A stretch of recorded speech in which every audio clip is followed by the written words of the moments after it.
My name is Barbara. I'm from Long Beach, California, whoop whoop.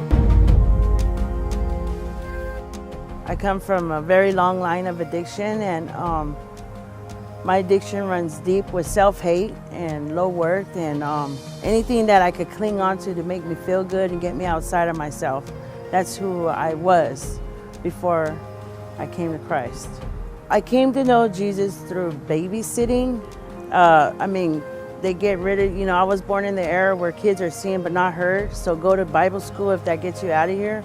And I went there for the free candy that they give you if you memorize a verse. I didn't know what a Christian was at the time because I lived in a Catholic household. But I went to those Bible studies because it got me in a safe place because I was in an abusive home. And I wanted that candy bar. But then I had heard hope in those words that I was reading and memorizing, that I had questions at a very young age, like, why am I here? Why am I going through this abuse? Like, why is nobody doing what they're supposed to do? But these words told me there's hope. One time I can remember when I was struggling emotionally with demons, suicide, and leaving drugs alone. And then fast forward, me and my homeboy, rest in peace Popeye, found this church. Well, once again, to eat. We came for the free breakfast, but I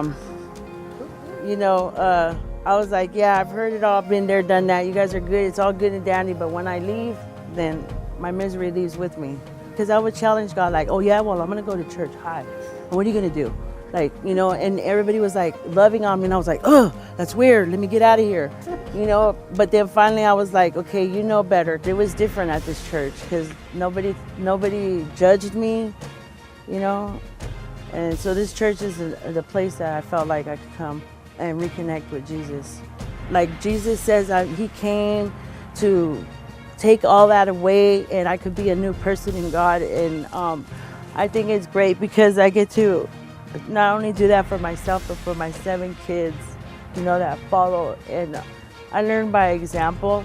I listen to you guys, especially Pastor Mike, and it's like, if he can do it, I could do it. And if I could do it, my kids could do it.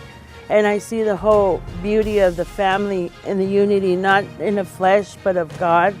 So it's like, I belong to something bigger than this world could see, and I hope that my sisters that follow me in recovery and my brothers that get influenced, they find a brother to follow in recovery so that they can also have this beauty, this beautiful, this new way of life.